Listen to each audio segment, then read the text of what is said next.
bagi kami di hari Pentakosta ini, membaca dan merenungkan firman-Mu. Biarlah Tuhan berbicara kepada masing-masing kami. Pakailah hamba-Mu untuk menjadi alat seluruh berkat firman. Berisikap hati yang benar bagi kami belajar firman Tuhan untuk melakukannya, supaya kami hidup dalam berkat-berkat firman-Mu. Terima kasih Tuhan, berfirman-Lah, kami siap mendengar. Dalam nama Tuhan Yesus kami berdoa. Amin. Silakan dulu.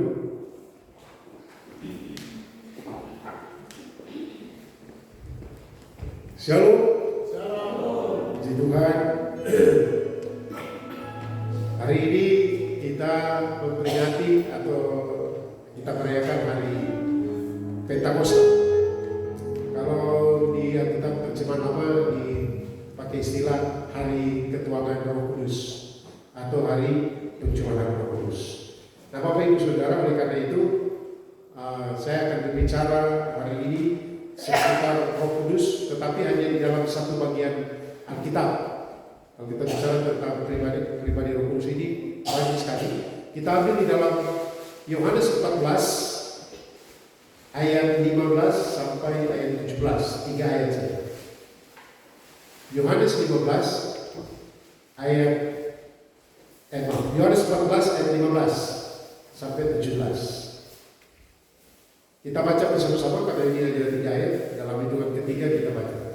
1, 2, 3. Jikalau kamu mengasihi aku, kamu akan menuruti segala perintahku. Aku akan minta kepada Bapa, dan Ia akan memberikan kepadamu seorang penolong yang lain, supaya Ia menyertai kamu selama-lamanya. Ayat 17. Yaitu Roh kebenaran. Dunia tidak dapat menerima Dia, sebab dunia tidak melihat Dia dan tidak mengenal Dia. Tetapi kamu mengenal Dia, sebab Ia menyertai kamu dan akan Dia di dalam kamu. Demikian jauh membaca firman Tuhan. Terpujilah Tuhan Yesus Kristus. Bapak Ibu Saudara yang saya kasih di dalam Tuhan Yesus Kristus, dalam konteks pembacaan Yohanes 14 masih dalam saat-saat di mana Tuhan mempersiapkan hati murid-murid dalam rangka perpisahan. Dia sudah menjelaskan tentang bagaimana Dia akan menderita, sengsara dan mati. Dan Dia sedang mempersiapkan hati para murid. Kita sudah pernah membahas itu dalam Yohanes 14 ayat 1 sampai 3. Tapi Yohanes 14 sampai 16 sampai bahkan 17 ada doa Tuhan Yesus di situ. Dalam rangka persiapan ini. Nah, dari kalau kita lihat ayat 1, 2, 3, Yesus berkata jangan gelisah hatimu. Tentu terjadi kegelisahan di hati para murid-murid. Sementara Yesus menghibur mereka. Nah, dengar baik-baik ini. Sementara Tuhan Yesus menghibur mereka, Tuhan Yesus berkata, ayat 15, ini tegas sekali. Jikalau kamu mengasihi aku, kamu akan menuruti perintahku. Artinya, Bapak Ibu Saudara, Yesus menghibur murid-murid yang akan ditinggalkan, yang dalam keadaan gelisah. Tetapi Tuhan tidak mau murid-muridnya atau kita juga orang percaya menjadi pribadi-pribadi yang cengeng dalam tantangan. Justru Dia memberikan kepada kita satu penegasan. Kalau kamu mengasihi aku, kalau kamu mencintai aku, kalau kamu sayang padaku, kamu harus turut perintah. Jelas sekali ya. Nah, setelah ungkapan itu, Yesus mulai berkata tentang janji kedatangan seorang yang disebut dengan Roh Kudus. Yang disebut di sini penolong dan penghibur. Saudara-saudara, oleh karena itu saudara-saudara, yang menjadi tema khotbah saya pada saat ini adalah Roh Kudus dan pekerjaannya bagi orang percaya. Roh Kudus dan pekerjaannya bagi orang percaya. Saudara-saudara, sebagai orang-orang percaya, kita harus mengetahui tentang Roh Kudus dan pekerjaannya. Kita memang tiap hari kita belajar tentang Yesus Kristus, betul. Memang pekerjaan Roh Kudus ini berkaitan dengan Yesus Kristus. Yang jelas, ketika manusia jatuh dalam dosa, Allah merancangkan rancangan yang luar biasa untuk keselamatan manusia. Dan rancangan itu adalah kedatangan anaknya Yesus Kristus, mati di kayu salib ganti kita, bangkit dari antara orang mati. Tetapi setelah itu, Yesus naik ke surga, maka orang-orang yang percaya kepadanya membutuhkan seorang penolong. Nah, dan kita sebagai orang percaya harus tahu pribadi itu adalah Roh Kudus. Kita orang percaya harus tahu tentang Roh Kudus dan pekerjaannya. Pertanyaannya, apa yang harus diketahui orang percaya berhubungan dengan Roh Kudus dan pekerjaannya dalam diri kita? Sesuai dengan Yohanes 14 ayat 15-17. Saudara-saudara, dalam Yohanes 14 ayat 15 sampai 17 ada 3 pertanyaan penting yang akan saya bahas di sini, yaitu pertanyaannya siapa, mengapa, dan bagaimana. Pertanyaan pertama, siapakah Roh Kudus itu dalam konteks atau teks di sini ya. Saudara, kalau kita baca di dalam ayat 16 dikatakan begini, ayat 16. Aku akan minta kepada Bapa dan ia itu Bapa ya, akan memberikan kepadamu seorang penolong yang lain, supaya ia, sekarang ia yang kedua siapa ini? Penolong yang lain atau Roh Kudus. Nah, Bapak Ibu Saudara, kata ia di sini, kata dia menunjukkan bahwa Roh Kudus itu adalah pribadi. Sekali lagi, Roh Kudus adalah pribadi, bukan sekedar benda. Kalau kita belajar bahasa Yunani, ada 3 gender, tapi gender itu tidak membicarakan tentang jenis kelamin sebenarnya. Gender itu ada yang namanya maskulin, kemudian ada feminin, dan ada netral. Nah, dalam bahasa Yunani kata berhubungan dengan Roh Kudus, entah pneumatikos, ada entah pneuma atau parakletos, di sini dipakai netral. Tapi ini tidak bicara tentang laki-laki perempuan atau tengah-tengah, tidak. Tapi ini bicara tentang seorang pribadi atau pribadi, bukan benda atau kuasa. Kadang-kadang kan kita mendengar orang kirimkanlah kuasa Roh Kudus. Nah, Roh Kudus itu adalah pribadi yang berkuasa. Makanya pasal 1 ayat 18 bilang apa? Kepada kamu akan diberikan kuasa kalau Roh Kudus turun ke atas kamu. Jadi Roh Kudus turun di atas kita, murid-murid, dan diberi kuasa. Nah, Bapak Ibu Saudara, penekanan saya dalam pertanyaan-pertanyaan ini, pertama ini, siapakah Roh Kudus? Sekali lagi, Roh Kudus adalah pribadi, bukan sekedar kuasa. Kemudian yang kedua, ungkapan-ungkapan yang ditulis di sini menjelaskan bahwa Roh Kudus itu setara atau sama, sederajat, sehakikat dengan Bapa dan Anak atau Yesus Kristus. Memang bagian lain mengatakan, aku akan minta kepada Bapa dan Bapa akan mengutus. Bukan berarti utusan ini lebih rendah daripada yang mengutus atau yang meminta untuk mengutus. Tetapi kata-kata yang digunakan di sini menjelaskan kesetaraan antara Bapa, Allah Anak, dan Allah Roh Kudus. Jadi kalau dikatakan, siapakah Roh Kudus? Roh Kudus adalah pribadi yang setara dengan Bapa, Anak, dan Roh Kudus. Roh Kudus adalah di dalam pengertian Allah Tritunggal, dia adalah bagian daripada, atau dia adalah Allah. Allah kalau dikatakan Bapa, kemudian Anak, Roh, tidak ada yang lebih tinggi, tidak ada yang lebih rendah. Menjelaskan kesetaraan. Kata-kata yang digunakan di sini berkaitan dengan kesetaraan. Misalnya penolong yang lain. Kata yang lain ini juga menjelaskan tentang, kalau bagian lain mengatakan Yesuslah penolong itu. Tadi sudah penolong yang lain, berarti ada penolong yang lain lagi. Itu bicara tentang sama. Bapak Ibu Saudara, karena Roh Kudus adalah pribadi. Ciri-ciri pribadi ada 3. Punya pikiran, punya perasaan, dan punya kehendak. Makanya Roh Kudus itu bisa didukacitakan, betul? Bisa dikecewakan. Ya, Bapak Ibu Saudara, Roh Kudus dia bisa berduka karena dia adalah pribadi. Bisa dikecewakan.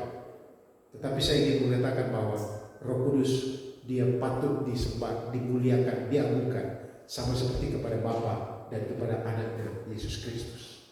Itu yang pertama. Pertanyaan yang kedua,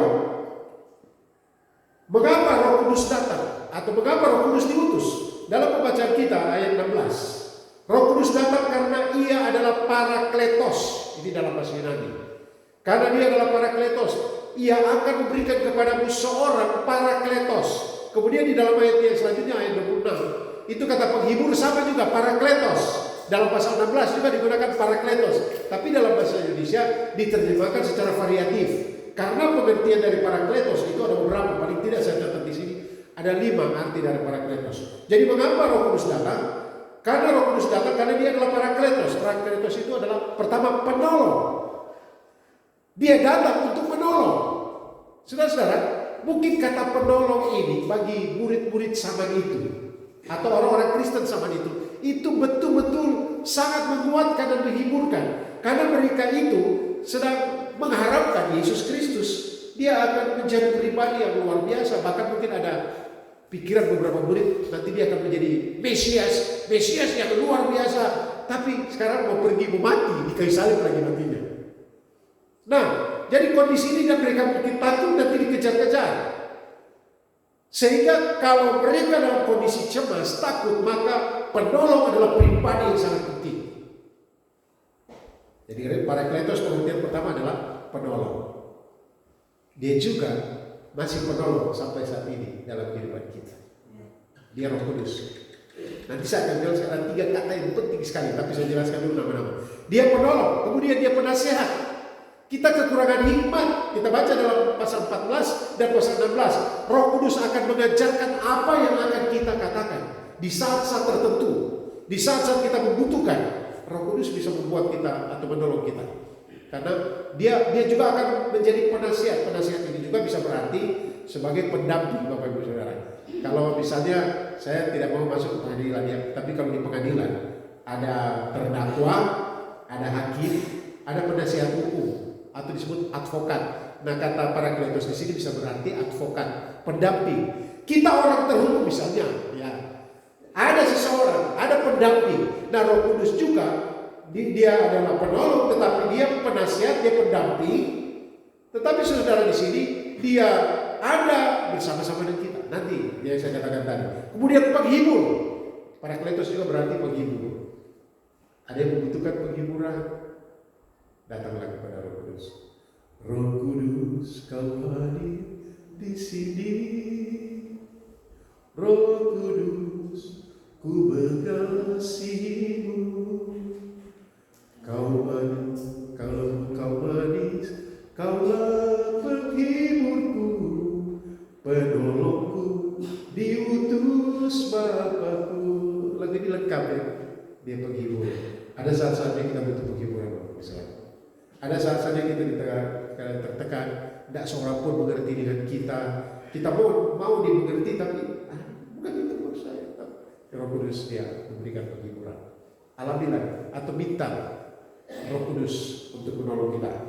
Saudara-saudara, yang kemudian dia juga adalah perantara. Nah, penekanan saya adalah seperti ini. Mengapa Roh Kudus datang?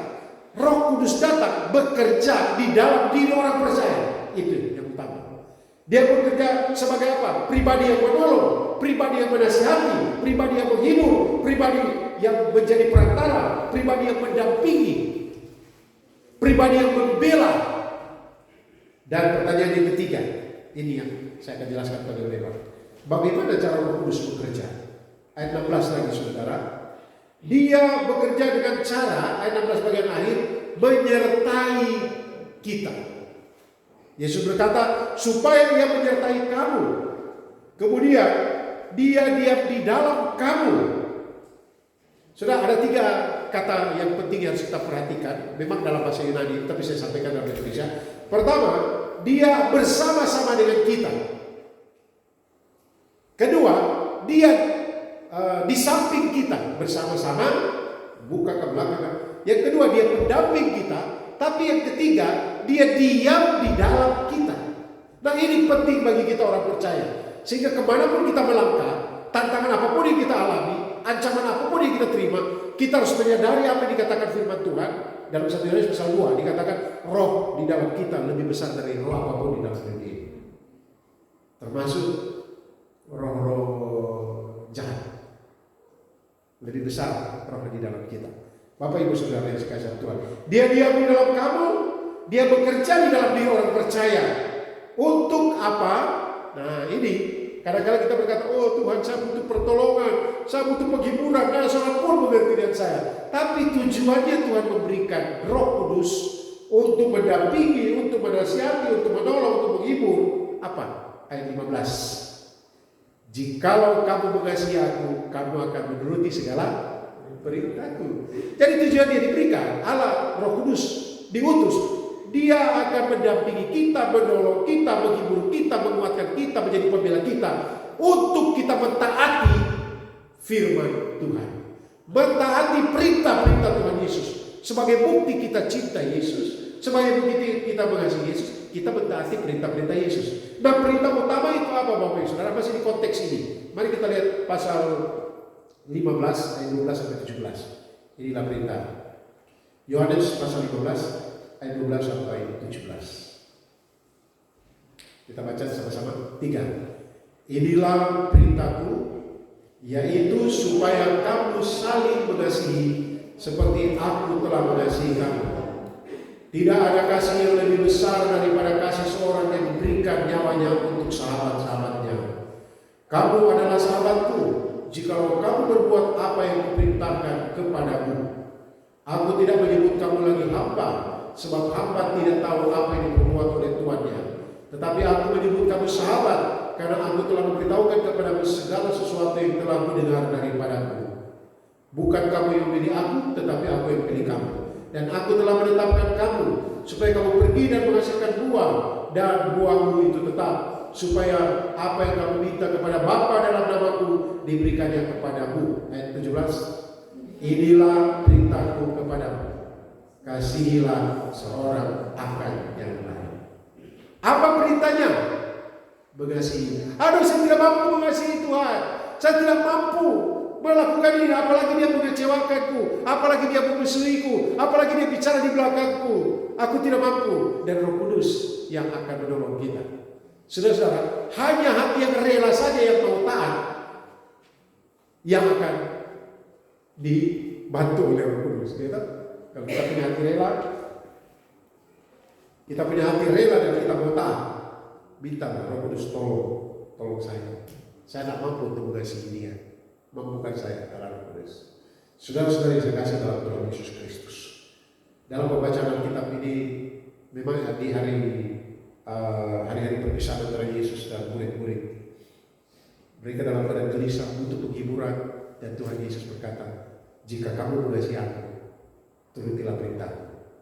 Aku akan minta kepada Bapa, dia akan mengirim penolong yang lain, Roh Kudus itu. Kesimpulan saya, saudara, pertama, Roh Kudus itu diam di dalam diri orang percaya. Pada waktu kita percaya Yesus secara pribadi, kita dimeteraikan oleh Roh Kudus. Jadi Roh Kudus itu menjadi meterai sebagai macam cat untuk masuk ke dalam kerajaan surga, tanda. Yang kedua, dia diam di dalam diri kita, sehingga kita disebut sebagai bait Roh Kudus. Nah, kalau Roh Kudus diam di dalam kita, Roh itu lebih besar dan semua dalam dunia. Apa yang perlu kita takutkan di dunia ini? Memang kita rasa takut itu wajar, tetapi dikuasai ketakutan tidak wajar. Kita serahkan kepada Roh Kudus, dan kita tidak usah takut. Sudah dalam pelayanan saya berkaitan dengan pelayanan, ya ada orang yang dirasuki oleh roh jahat, ada orang bilang bahwa dia kerasukan. Saya sangat meyakini penuh orang yang sungguh percaya Yesus, ada Roh Kudus dalam hati, tidak akan dirasuki. Wah, diganggu ya bisa, tapi untuk didiami oleh setan tidak. Bagaimana ada yang lebih besar di dalam diri kita? Bersyukurlah karena ada Roh Kudus dalam diri kita. Saudara-saudara yang saya kasih Tuhan. Kemudian Roh Kudus yang diam di dalam diri kita, dia mau buat apa? Dia mau menghibur kita kalau kita lemah. Dia mau menguatkan kita, tetapi seringkali kita kecewakan dia. Misalnya, ini seringkali terjadi dalam diri saya.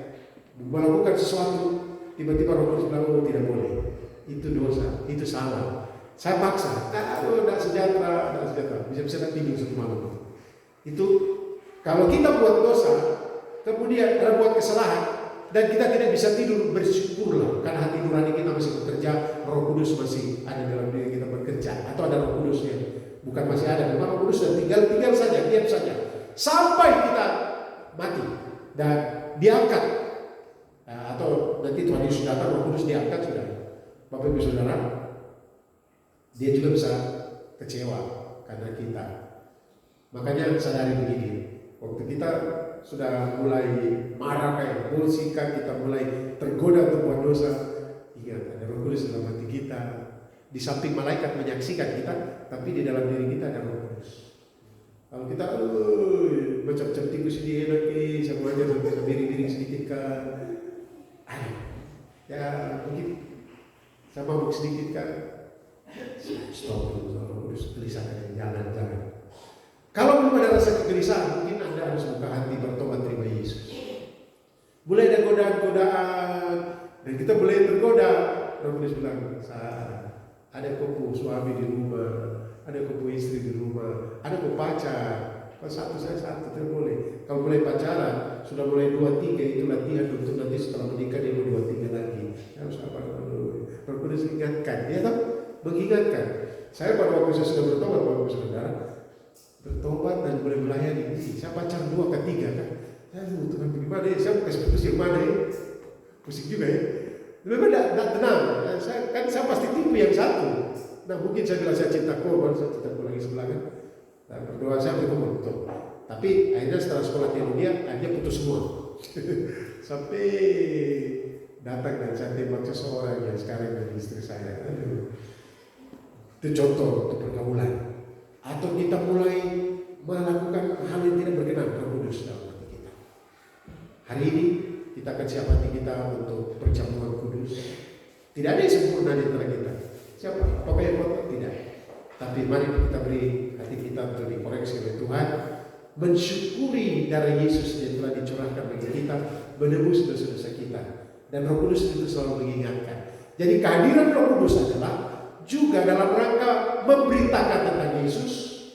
Karena Kisah Rasul 1:18 toh, kamu akan menerima kuasa dan menjadi saksiku. Ya. Tetapi juga untuk memampukan kita melakukan perintah-perintah Yesus.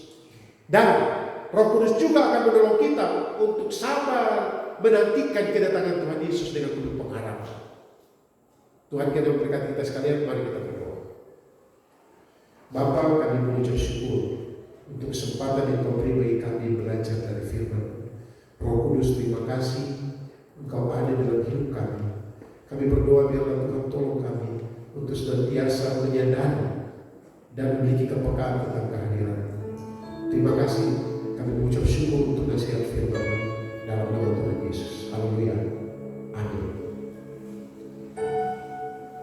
Bapak Ibu Saudara yang saya kasih dalam Tuhan, mari kita siapkan hati kita untuk perjamuan